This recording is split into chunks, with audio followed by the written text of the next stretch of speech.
Guys, today was the last day of the trip, technically.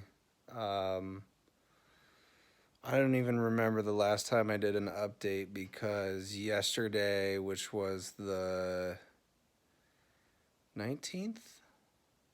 Yeah, the 19th.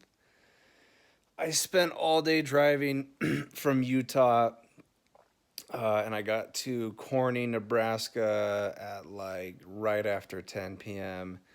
And so I think in total I did like 11 or 12 hours, and it was just outrageous. But I wanted to do that so then today, Wednesday the 20th, I could spend, only 4 hours on the road. So I'm pretty happy with my decision because I got back to Indianola at 2, 1 or 2, 1 o'clock. I don't know. And so, yeah, now I'm back in my apartment hanging out with my little companion who I've missed so much. But yeah, it feels good to be back, dude. I'm tired of driving. I just got so used to it. When you log 11 or 12 hours in the car in one day, you're literally just like brain dead. And so that's why, I could have pushed it if I wanted to, but that probably wouldn't have been a smart idea because I probably would have fallen asleep at the wheel at some time last night. So that's why I pulled over right after 10 and yeah, I found a hotel, which was cool. And then I got bed and breakfast. So then this morning I woke up, had breakfast, and then got straight on the road because, yeah, I just wanted to get back, dude. I like so deprived of it's weird, like before you go out on the trip, you're like anxious and excited to get out there. And then the way that you feel when you're coming back is like, God, I can't wait to be home and get back into my routine and my normal life. And so, it's just two opposite feelings, two opposite worlds when you're going out on vacation and when you're coming back. But yeah, man, I'm excited to be back. I work tomorrow. Can't wait to see my people supported. Like I said, I'm ready to get to work.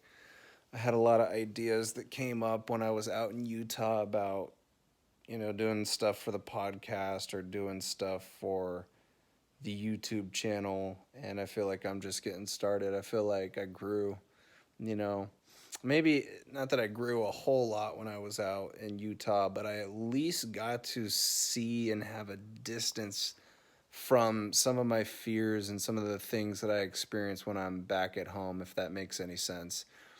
Because when you break the routine of the things that you do every day, you kind of see things in a different light.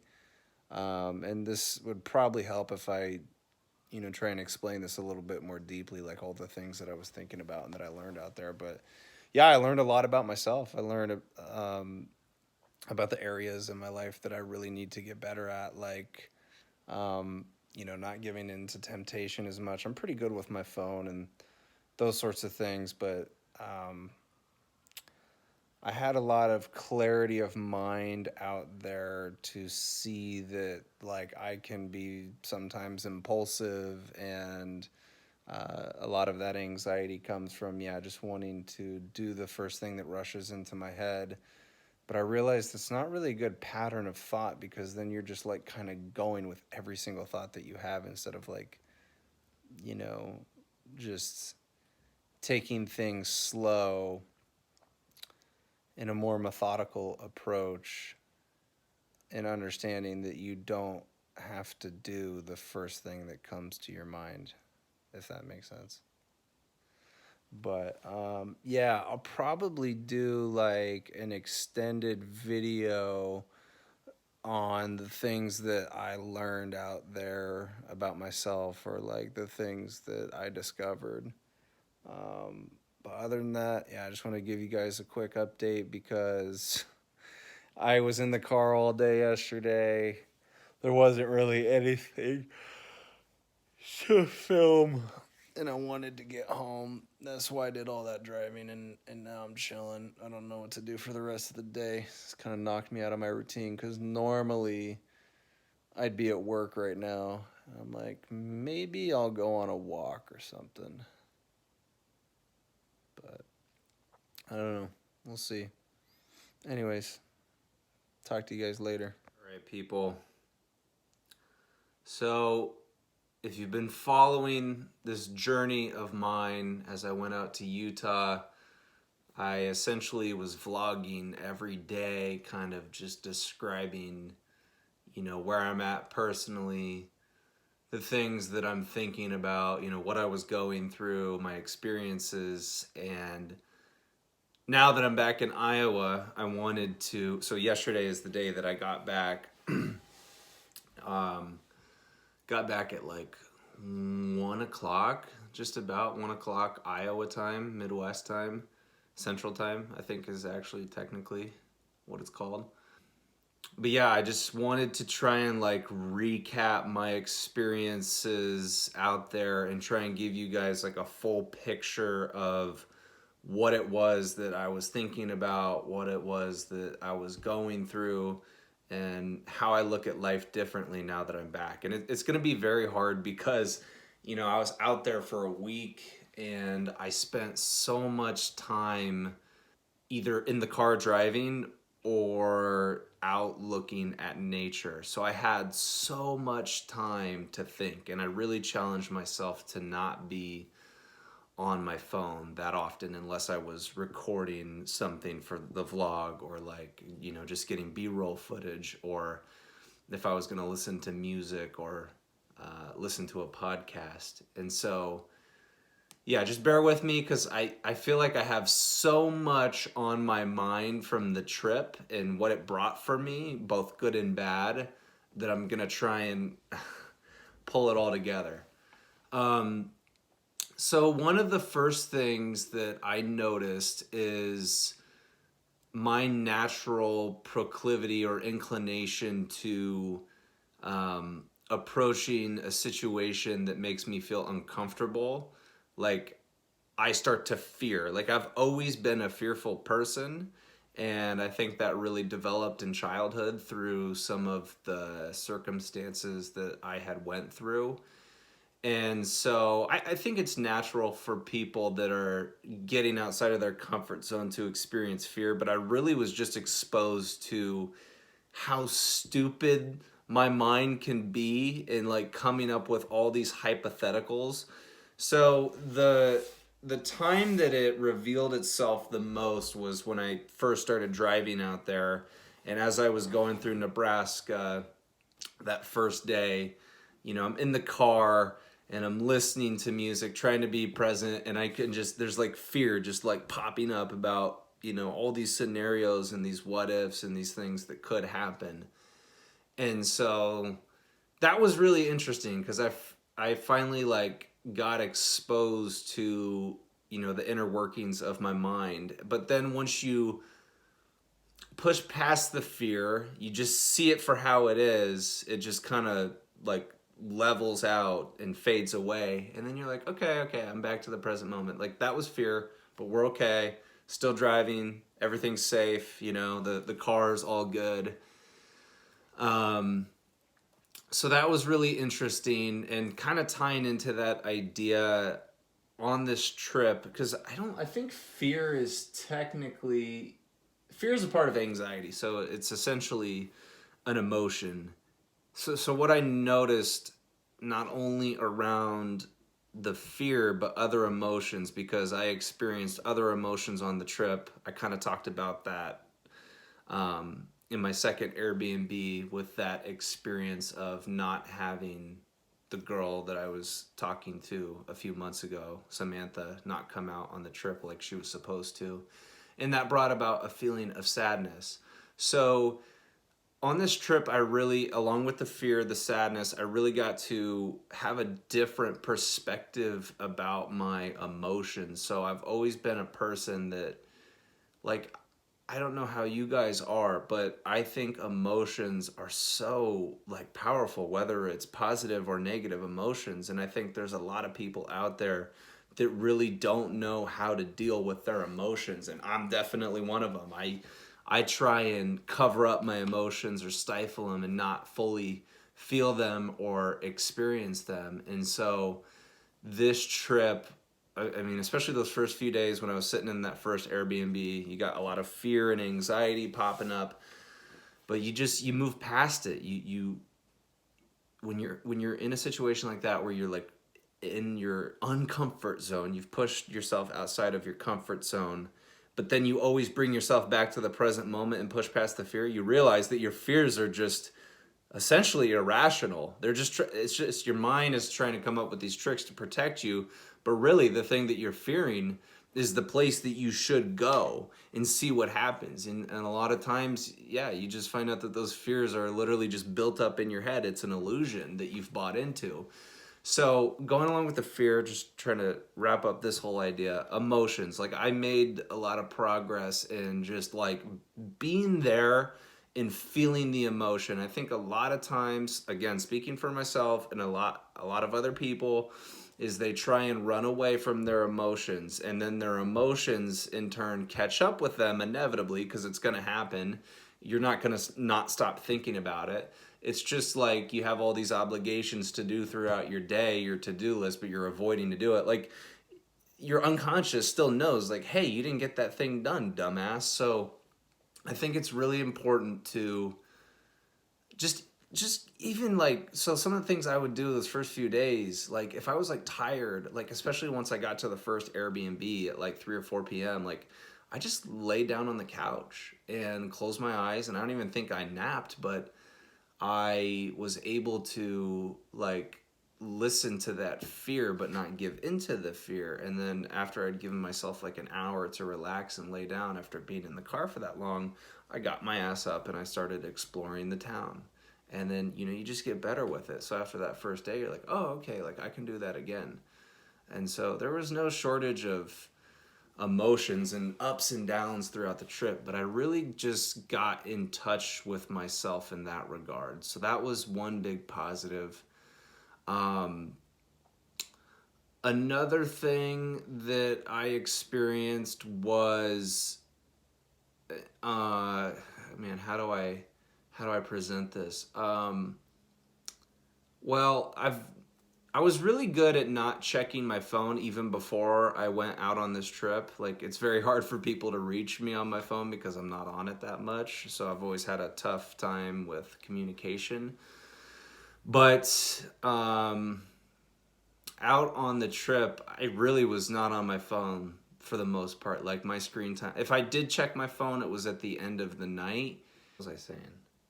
See, this is hard, dude, because I have so many things that I want to say and like trying to connect it all together. So this magical thing happened to me, and I'll try and relate it to the phone. I have yet to figure out, like I have a few theories as to why this happened, but I'm going to try and figure it out on this video. So not to dive too much into my issues, I've talked about my anxiety and my OCD on this channel, so if you guys have watched those videos, you kind of know what I struggle with, and even if you can't relate, I've tried to paint the picture. A lot of times when I'm doing vlogs or talking on the camera, there's this internal critic that like continually goes, and so I'm judging everything that I say. It's essentially just overthinking, and I've always had issues with that, but I noticed as I was continuing to make more vlogs when I was out in Utah, I was having less and less issues with that. And I was like even if I would pause or like say something that sounded weird or stupid in my head, I would just push past it and I would just keep making the video. And like after I had done that a few times, I was like, dude, like you're kind of just more confident, more present, and more composed when you're making a video. And I was like trying to figure out why it was that I was having that experience. And I think it's one of two things. I think it could be because I'm more present, putting my phone away, looking at the scenery around me in Utah. All the mountains is really beautiful. It just kind of pulls you back to the present moment.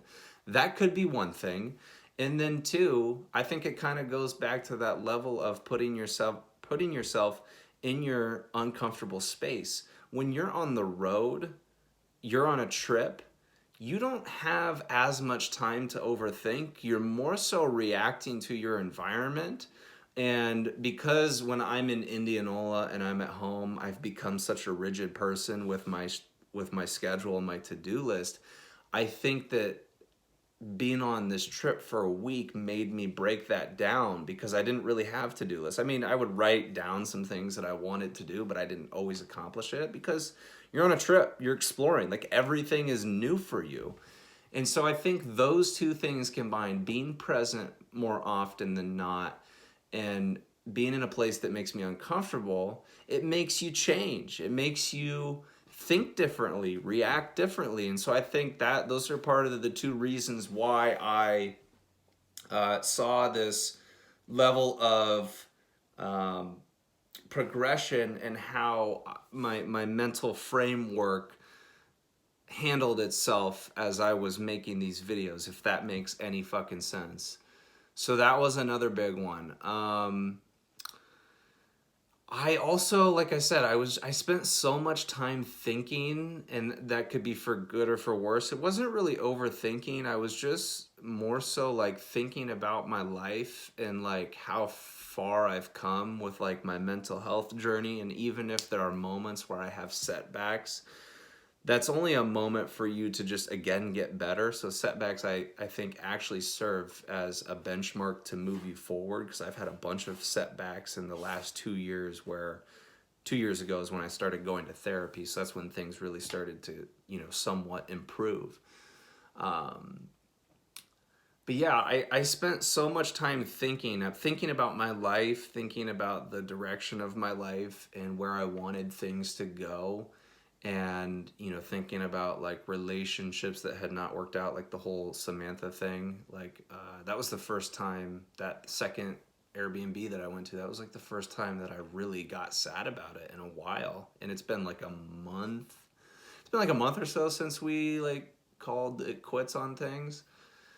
So it's still relatively fresh, but I wasn't thinking about it as much when I was here in Indianola. I think I was so busy with, again, my to-do list and working, that you don't allow yourself like a moment to just sit in the feelings and the thoughts. And so, again, I think maybe the overlapping theme of this trip is just being present and sitting there with what you're feeling or what you're thinking. And I think it's very important, because with all of that time to think about these different issues in my life, like I just came to a sense of clarity. It's like when you have a computer that's got a bunch of tasks on it, or like you got to clear the disk space because it gets so crowded, and then you can't do like normal functions on there. Like at some point you got to go through and clear the hard drive, put items that you don't use anymore in the trash.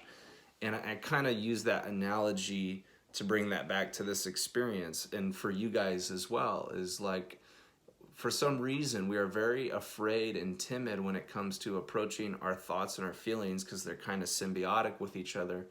But it's so damn important that you clear the disk space in your head to just process whatever it is that's happened, and then move on to the next thing. And then you're more present and you're more happy. You've gotten rid of all that baggage. And so yeah, I'm not like, I have not experienced an evolution on the trip, but I've experienced a very deep change in a different way of thinking. I feel more charged up, like in a positive way. Like I was actually like so damn excited to get back to Indianola and start conquering my goals and getting better every single day. Like yesterday after I got back, I spent like 2 hours here at the apartment, and then I went on my 45-minute walk, and it was freezing out. Well, it wasn't freezing outside, but it was like 60 degrees, and it was windy, so it was fucking cold. And I had my weighted vest on, and I was just like, bro, like this feels so good to be back, because that's one of the habits that I developed back in the summer. And I was like, I listened to a lot of podcasts while I was out there in Utah, like driving from one location to the next. So that was really cool. It was actually just one podcast. It was the Andy Frisella podcast, which is called Real AF. And like, dude, that guy, he just got me charged up, man. He's I don't really know what his title is. He has a podcast, obviously that's what I was listening to, but he's a CEO of a bunch of different businesses. He's the guy that created the 75 Hard program, if you guys know what that is.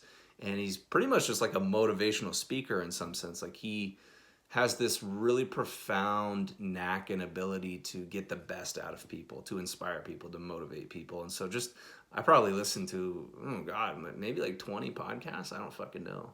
Just because, again, I had so much time to think and to drive. And I was like, okay, I need to have my mind be stimulated in some sense. And it just, like I said, it made me think about my life shortcomings, um, issues that I've been dealing with over the past few months, how far I've come, and where I want to go, what my dreams are, what my aspirations are, and I need to get more specific on those things. Like, I've been doing YouTube for a long time, kind of just started to get back into podcasting, and I'm trying to figure out, what is the direction of my life gonna be like in the next 5 years? It's not that you necessarily need to stick to the plan that you have, but you need to think about those things. And so, yeah, God, it's just so much, man. Because then off of that, like, because I'm such an OCD person and I try and plan things all the time, the trip was perfect for me because it was like, dude, things are not going to always go to plan the way that you plan them. And so I had to adjust to that. That caused a lot of anxiety because, like, there was one day where I went up to Salt Lake and I wanted to experience downtown Salt Lake, and it was just so fucking crazy packed with cars, and I'd spent the whole day driving that I just finally pulled off and stayed at a Super 8 hotel. And I was like kind of discouraged because I was like, fuck, dude, I spent the whole day driving and I didn't get out and see anything. And that was the day that before I went up to Salt Lake, I went down to Moab to see Arches, and it was completely full of people, and you had to wait 3 or 5 hours to get in. And I was like, well, I'm not going to do that because I got to drive up to Salt Lake. I may not even have any time, like, after the 3 or 5 hours go by, and that's not even a guarantee that you're going to get in the park. And so I felt that discouragement. I don't even know if that's a feeling. It's probably not an emotion. I'm trying to think.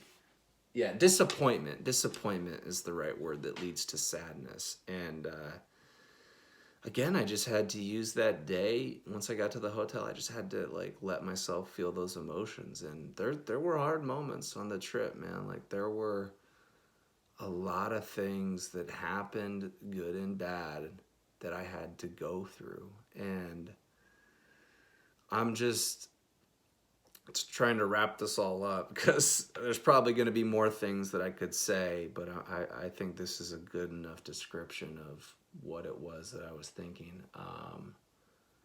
Yeah, I'm so thankful. I'm so thankful for the experience because this was something that I've always wanted to do. I always wanted to go out to Utah, and there were a few girls that I had dated this year that I thought were going to come out to Utah with me at some point, and then obviously those relationships didn't work. But instead of letting that deter my vision, because this was always my vision before those relationships came into place, like, I wanted to go out to Utah after I went through it back in 2018.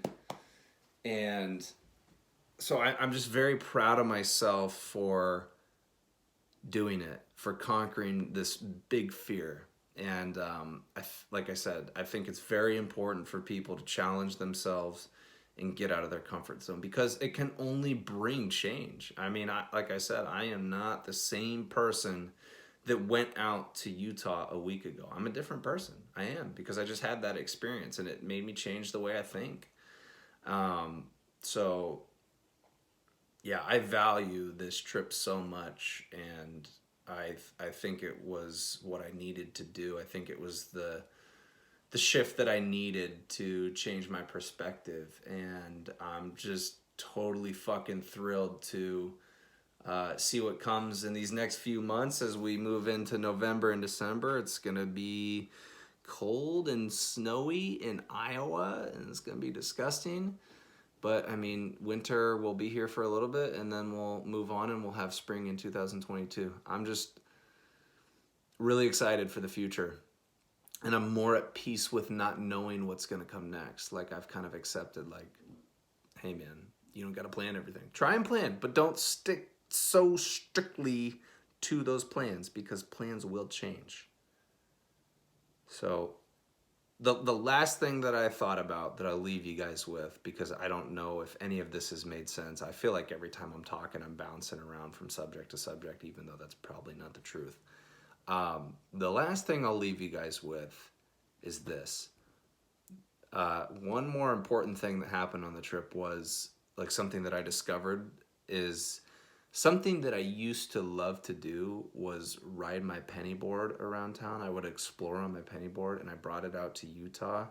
And I'm telling you, that is one of the most essential items that you can bring on a trip. Like if you're gonna get away from your car and like explore places, a penny board is crucial. So my love for penny boarding came back on this trip, and I thought that was so beautiful. And now that I'm back in Iowa, I'm gonna make more of an effort to get out on my penny board and explore, get B-roll footage, and yeah. So just think about that. If any of you guys are wanting to go on a trip, just think about these things that I've said. Like, I don't care what your fear level is, man. Like I said, fear is essentially just what you've created in your mind, and that's why I look at the opposite end of that. And maybe you guys are not religious, and that's totally okay, but when I became religious, on the other side of fear is faith, and they're both uses of your imagination. So if you can turn that fear into faith, you will push past everything that fears you in life. Just ponder on that. Just think about that. The trip was amazing. I'm glad I did it, and I hope this story inspires you guys to do something like that, or something, even if you want to start on a minimal level. Like if you're, say you're a guy and you're afraid of going up and approaching a girl that you find really attractive, start there. You know, like it doesn't have to be the thing that you fear the most. In all honesty, that might produce trauma. So start small. Do something that's a little uncomfortable every single day. I love you guys.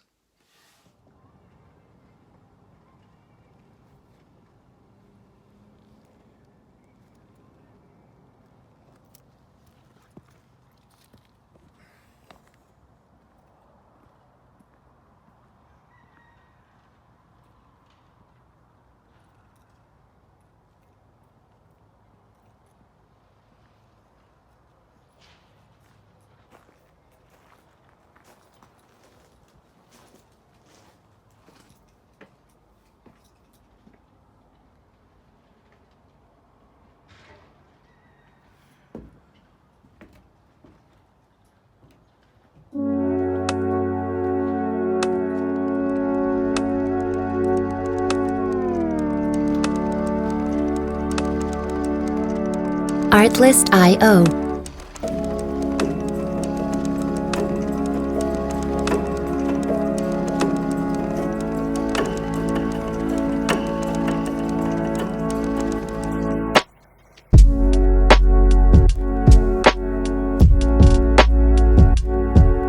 Music licensing reimagined.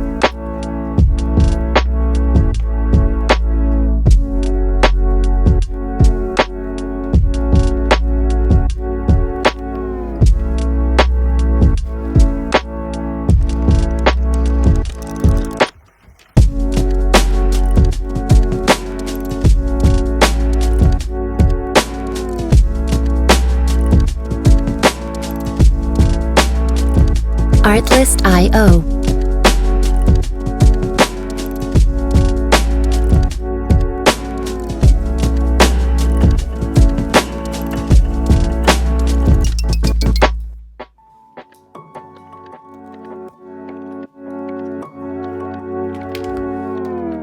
Music licensing reimagined.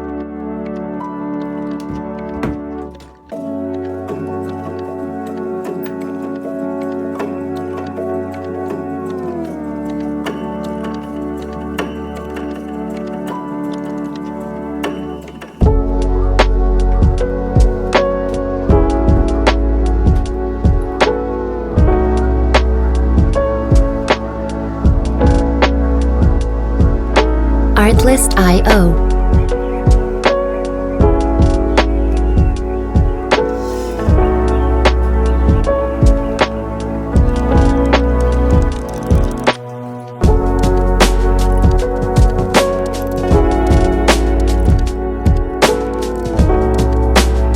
Music licensing reimagined.